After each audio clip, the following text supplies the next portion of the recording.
Okay, well, good afternoon. Welcome to another episode of Kestra Out Loud, the podcast series. I'm Rob Bartenstein. I'm the CEO of Kestra Private Wealth Services, and with me, my good friend, my partner in crime, Scott Wilson, our COO. We've been together since 2008, right, Scott? It's coming along 13 years now. I'm telling you, it's like older than some of my kids. But no, it's been good. And so we were together. We were at Merrill as advisors together on opposite sides of the country, right? Knew each other a little bit.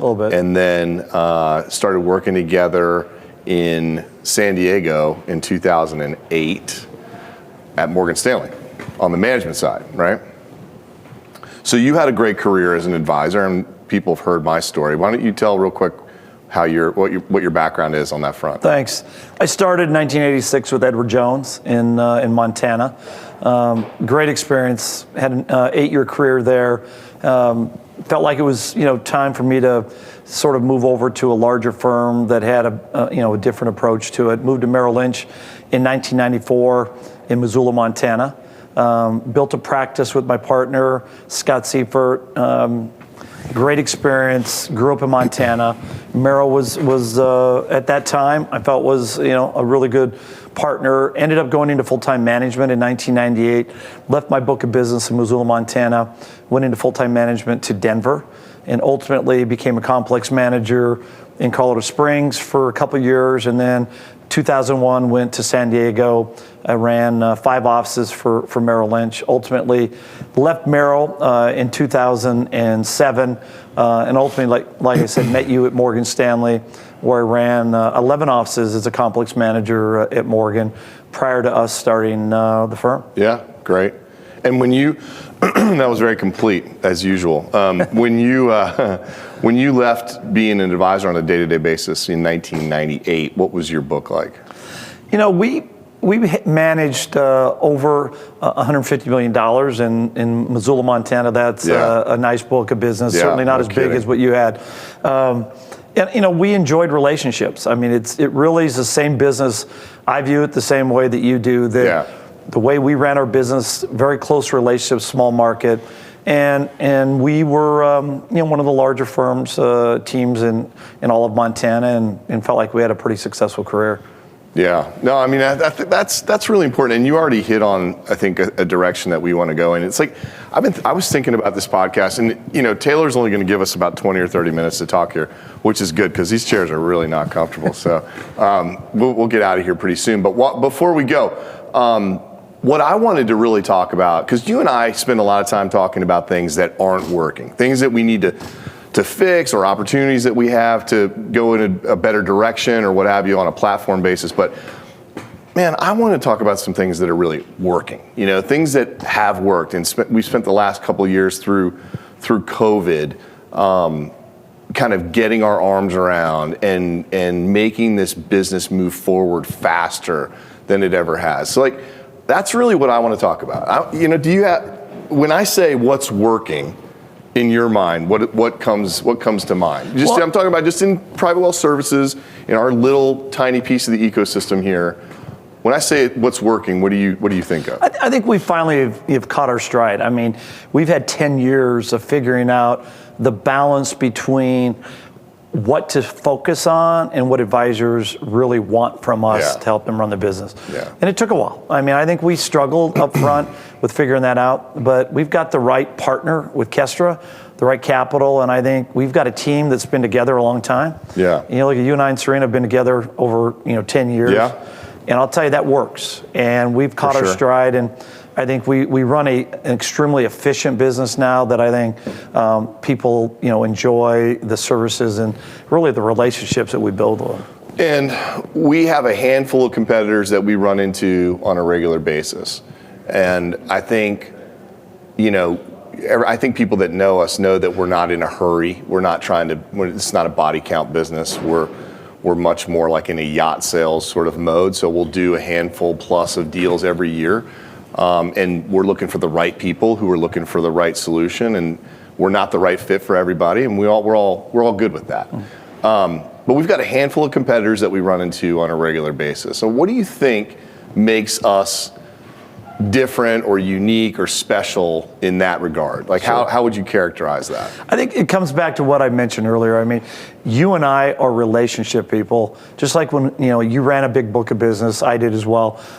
It was about the relationship with the client. It wasn't about mass producing as many clients as we could. Right. I think we are very, very good in how we differentiate ourselves. There's the fully supported model, which we're on this end of the spectrum. Yeah. And there are a number of people that are somewhere in between there, all the way down to the self-service side of the business. We take pride in that we're on this end of the business. We're not at a W-2 at a wirehouse. Yeah. But we take pride in that we truly are probably as close to the wirehouse model as you can get with independent 1099 business owners, and it's fully supported. And that's like we got to be careful we don't scare people, right? Because we're not anything like a wirehouse in the real sense of the word.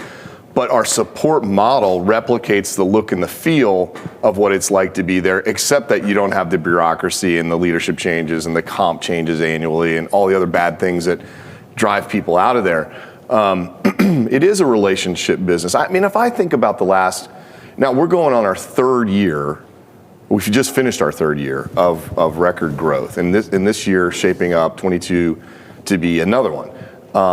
But if I think about the last 3 or 4 teams that we've either almost are about to sign or have already signed, and you're talking $3 million, $4 million, $5 million teams, large individual producers. Every single one of them says, "It's you guys. It's like I know I can trust you." And I've talked to all of your advisors and your firms, and they said, yeah, you know what? It sounds like a lot when you're going through the due diligence process. Like you wonder how they can deliver on this stuff, but they do. And I don't want to shy away from repeating that. I know it sounds self-serving to say that out loud just because you're not supposed to, brag about yourself. And I'm not trying to brag, but I think it does get to the real meat of the matter. It gets to the heart of why we have success, which is our way. It's not the right way or the wrong way, and it's different from a lot of other people's way of having success, but that's our way, right? Don't you agree?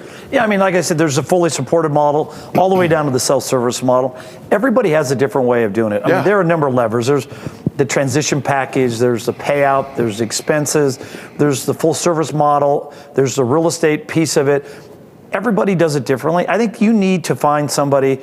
People trust us, and when we tell you something, I think the response and the feedback we get post-break and a year down the road once the book's over is, look, we met a lot of good people in the process. We interviewed 4 or 5 teams, firms. We felt like ultimately we could trust that you two and your team were going to deliver on everything you told us you would do. And if you ask them post, did they deliver on everything? Yeah, I think they would tell you it's never perfect, but these guys try to make it happen, and they try to deliver on all the aspects of all those things that I told you, all those different levers. It's complicated. None of them are the same. Everybody does it differently, but we try to make it simple. We try to be extremely transparent. And that's the other thing that we are proud of. I think we are extremely transparent about the model and what we deliver on. And we're looking for 6 to 10 large firms between $1 and $6 million in GDC a year that want to be part of that family. And it's also, while you're saying that, it just reminds me, like, people go through this process in a variety of ways. They find a third-party recruiter, a lot of whom are really good at what they do. They find a recruiter at a large firm that's their job, is to sort of usher you through the sales process and what have you, and then they hand you off to maybe a business consulting person or whatever. But with us, what another thing people identify is, I'm talking to the 2 guys that are running the firm. Like, it's different. And now, again, there is no right answer here, and I think we're pretty clear with people about this too. We don't, and there may be people out here who do, but we don't believe that there is a magic bullet, silver bullet solution that's like just the best thing. It really is more about like what you want. It's kind of like, how do you want to spend your time? Do you want to spend your time fixing the copier? Not to pick the worst example, but do you want to spend your time, on hold with the cable company for 45 minutes? Or do you want someone else to do that? And if you want someone else to do that, okay, now we're sort of in your genre, right? And then there are a few choices inside that genre. And then it's really a question of like, how full service is full service, right? So not to get on a tangent, but if I asked and so Kevin is running project management, for you, if you and Kevin are working on a real estate deal for firm X in city Y, how many emails and phone calls does it take between you and Kevin, between you and the firm, between you and the construction company and the landlord and all that stuff? Like, just give me a number. I'm just... Funny, I was on 6 of them here in the last half hour, but we have 14 projects going right now. Either leases rolling over on our existing properties, usually a 5-year lease, new projects from last year, the tail end of it, and the projects of the 4 firms that we've signed year to date, we have the search process in place. It probably is anywhere between 100 and 250 emails at a minimum per project. Right. And people underestimate that. Like, I came out of a firm, I didn't understand real estate. Oh, and this isn't like, hi, how you doing emails. This is like the detailed of the schematics and the lease details. And I mean, Kevin, look, he's doing surveys. He's narrowing that down. He's then setting up visits. Then we're negotiating the contract. We're doing the floor plan. Where do you want glass, walls, carpet, the color? Then when you're done with that, it's the technology, it's the furniture, it's getting the equipment in place. All of that is part of that process. Well, then you got the actual construction project itself. It is. On top of that. And with COVID, let's just face it, if you've talked to anybody who's built a home or did a remodel recently, it's brutal. It is not easy. We take all of that. If you're still working at a wirehouse firm and you're working 8, 9, 10 hours a day, most advisors that are attracted to us, they don't want to sit at home at night doing all the work that it takes to manage a build up and run a $300-400 million practice. It's distracting, it's difficult at best, and the capital, we're fronting all that capital. We cover all the TIs. That's important. All the lease, none of that's deposits. On you. And that's just and neither is the rent. The rent in perpetuity, the management of the on-site, the lease rollover, we replace furniture every 5 years, we do all the site management, the technology, we send people And I could be wrong, but I don't think there's anybody that does that in our space. Well, there are versions of it. Versions of it. But nobody does it soup to nuts forever the way we do it. Well, some people have tried to replicate it, but it may only be for a year. That's what I'm talking about. And then they pass it over, That's what I'm talking about. Or they may say, we'll take care of it pre-break, and then the minute you break, it's your baby. We do the pre-break, we sign the lease, and we do it into perpetuity. Now, that may not appeal to everybody. We are looking for people that's what they want in their life, and we are happy to say that, that's our market. Not only, so let's be blunt though, that doesn't appeal to certain people for a variety of reasons, but one of the reasons it doesn't appeal to people is because it's more expensive, right? We're not the low-cost provider of the solution, but we are the whole solution. We are. I mean, another example, we're in a competitive situation right now, and our competitor applied $24,000 of rent to the pro forma. Okay, nothing on utilities, nothing on furniture, a little bit for furniture. Maybe it was like $8,000 for furniture. We're talking about 3 advisors that want to grow their firm in a metro market. 24 grand. We're allocating 75 to 80 for that same. 30 to 40 for furniture technology. The build out itself, built into the lease, was going to be upwards of $100,000. The lease deposit, all of those things coupled together. When you have to look at the way that these analyses are put together and be very honest with yourself. If real estate isn't important to you, you're going to be on this other end of the full service, the self-service spectrum. We want you to want a Class A building that is overbuilt, that you can grow into to build a firm. We are not interested in, frankly, it's not our model. If you want to just come over, build a small office, and sort of coast into retirement, we're probably not the right fit. If you're growing and you want growth, extra offices, help to grow, find junior partners, all of that in a Class A building, you can always work from your house. I mean, we're not controlling that, but that is an important piece of our model that's different.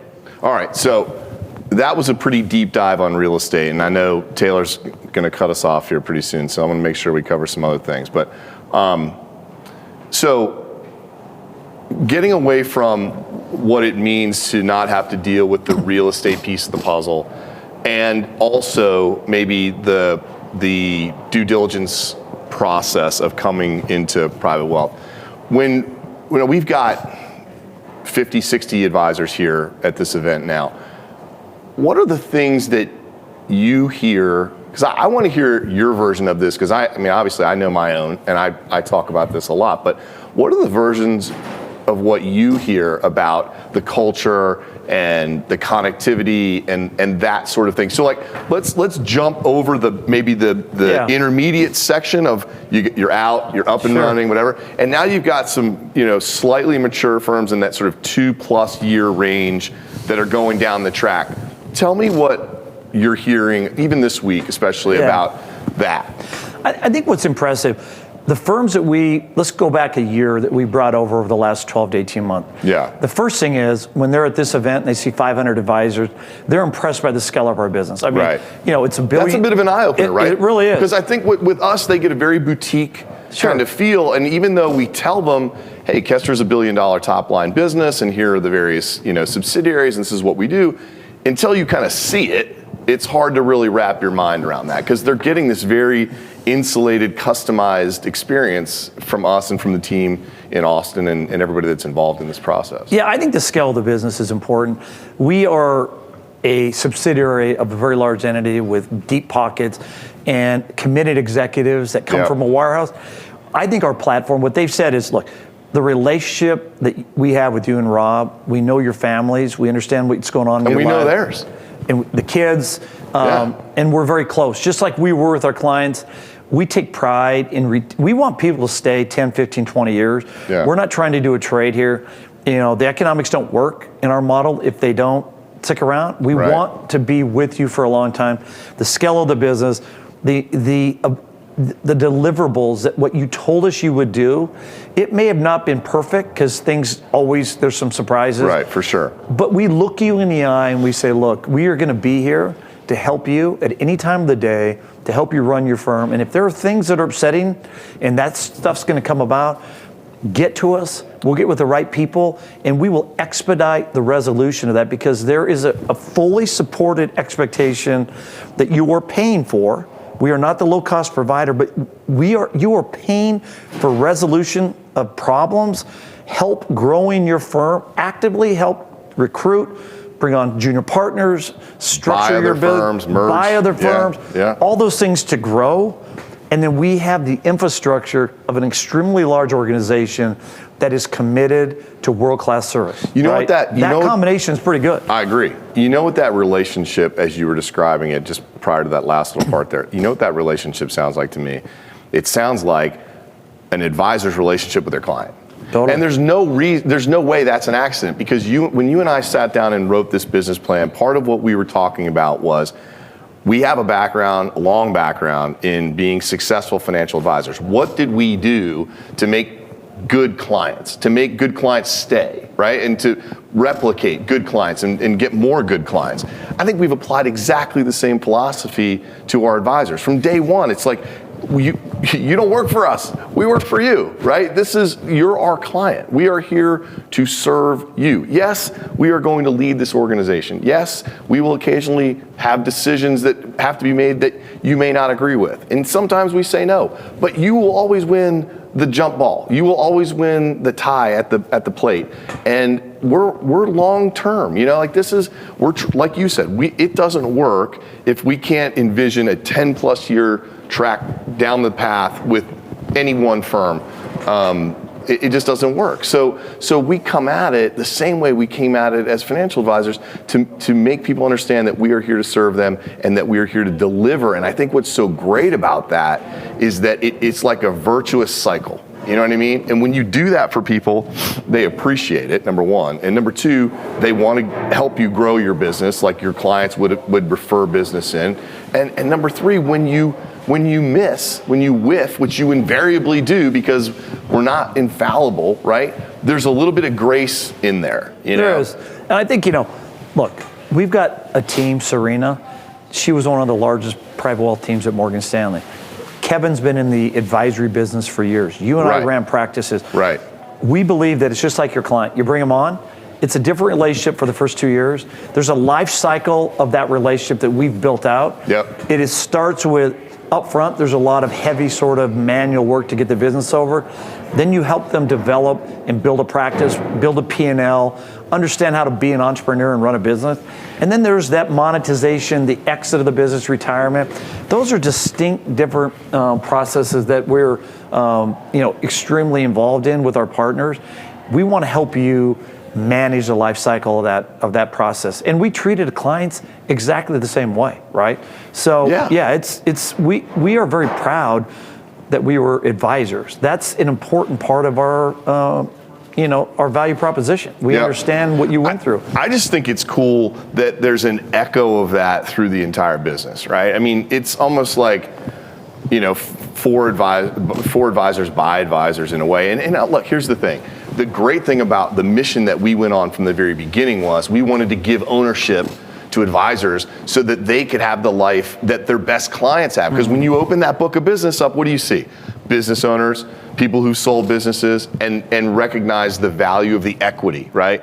And that was where we were mentally when we put this thing together. Was like, we want to spread that word. We want to tell our friends, our peers, our colleagues, you can have that life too. You don't have to live in a W-2 environment for the duration of your career. There's a way to do this differently, and when you really get down into the weeds with us, we'll show you how to do it. You'll never be on your own. You'll never be alone. We'll get you out. We'll get you out with enough capital to kind of, have the ball rolling and feel comfortable, and then we'll go through those three life cycles that we talk about in that 10-year arc. The startup phase, the sort of the consolidation phase, and then the future state, which is buying and selling, merging, all of that kind of stuff. And we've had, if I can be so bold, we've had a lot of success out here in this third band too, with bringing on other advisors to join practices, helping businesses acquire other businesses, helping businesses merge.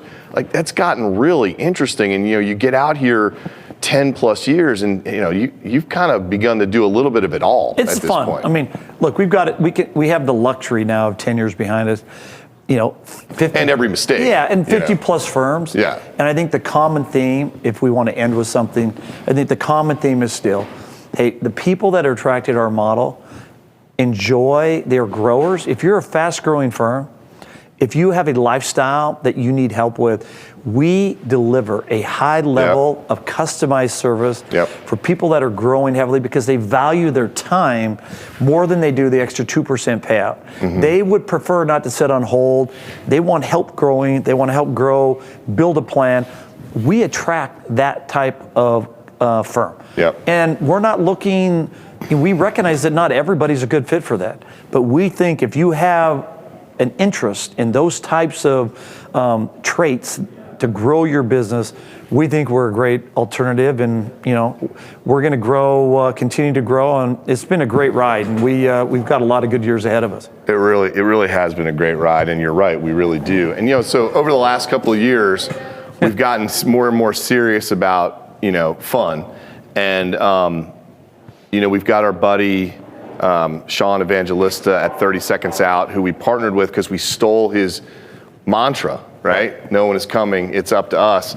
And this year, we have a shirt each year, and this year our shirt is, I don't know if they can see this. Here's the front of it. It's the Thor of the Hammer of Thor with Kestra Private Wealth Services, and then on the back, our tour shirt, Kestra Private Wealth Services, the No One Is Coming tour, and these are all of the firms that have joined with their anniversary date written out like a tour, and it's just fun. And people like this kind of stuff, and we're going to be giving a lot of these out over the next day or two. But all the work is the work, right? And the things that we've all accomplished with the help of people who are even no longer here with us, but in addition to all of our partners at Kestra, it's really amazing on some. I mean, like when we were talking about when we were handing out awards yesterday. And the awards were great. And you look back at the beginning. It's almost impossible to believe that we're here now. Think about the longevity award. We started a longevity award last year with our first firm, Julianne Lewis, in Middleburg, Virginia, 10 years. Yep. then we handed an award for longevity again for another firm at 10 years, Pacific Point in Calabasas, right? Yep. It's fun to see, firms getting to 10 years of independence and how far we've come with those relationships. And I'll tell you, the awards yesterday were awesome. Yeah. We had, I think, of the 5 firms that received the awards, it was something like $3 billion in assets. Tremendous amount of success last year and over the last 10 years. And I'm really proud to see those people, the way they built their firm, when they see their logo up on the screen. Yeah. And that screen is full now. It's full. It was a little light. Well, we could have the first meeting could have been around this table. Yeah. But I'll tell you, the screen is full. And people light up when they see that logo. Yeah. They stand a little taller, and it's emotional, man. It's fun. I mean, it's emotional. I got a little choked up yesterday. It's an incredible story. It's so great to be able to share that story of ownership with people, though. Too that mission has been the fire in the middle of all of this for the whole run, and to be able to share that it's never changed, and I think that's really important because. Someone who visited us during one of our meetings from an outside firm, when they heard everybody saying no one is coming, it's up to us, and this common ethos, they were like, how do you get 100 entrepreneurs in a room to share a philosophy? Like, how does that even happen? I never even thought about it. It wasn't like we set out to, get people to repeat a mantra or whatever, but I do think that we have a very special group of advisors that just, number one, they want to be together. They want to come together and be in a cohesive sort of way. Not all the time, but at regular intervals. But number two, I think it does say something about it says a lot, frankly, about the type of people that have joined, and said slightly differently, the type of people that you and I have brought here over the last 10, 11 years. Well, I mean, it's all good. You look at Keith Brandt, he got the Eric Natier Award for the second straight year, but this is a guy who, if you talk to him, came from Merrill Lynch, lifelong 31 years, it was time for him to start his own firm. Yeah. And he's 9 years into it now. He's grown his firm substantially. He's in multiple locations. And it's fun to see Keith run a business. Yeah. And we're really proud of that. We're happy and proud to be a partner, because at the end of the day, we work for our firms. That's it. They do not work for us. We are here to service these people and customize and do the best we can to help them grow, just like you did for your clientele. Yep. And that's really that's what we're proud of, and we'll never stop doing that. It's just the size of the business, I think, is the right size. Yeah. We are not too big, and we are part of an organization that has the scope of all the services you need, from products to lending, leadership, capital, all across the board. We have some of the best folks that are committed to a great experience. I agree with you. And the bandwidth of Kestra Financial is such a resource for us to tap into, right? But we bring, in the last 2 or 3 years, we've brought firms aboard that, do a ton, in one case, a ton of structured product business, right? And then in a couple of other cases, a ton of fixed income business of varying types. And that forces the mechanism to adapt, right? It forces the firm to broaden that channel, to widen that channel, to create more opportunity in that channel. So the folks that come behind those people in those various, and you've built out lending, we've done all this kind of stuff. It's all here. It is. Look, we're running out of time. You're the best partner I could have ever had. I hope you feel the same. I feel the same. Like I said yesterday, thinking back on over a decade of doing just this together, not to mention what we did before, really brought it all home to me in a way that I probably don't take enough time to take stock and just think about it. But it's impressive, man. I appreciate your partnership. I couldn't have done it without you.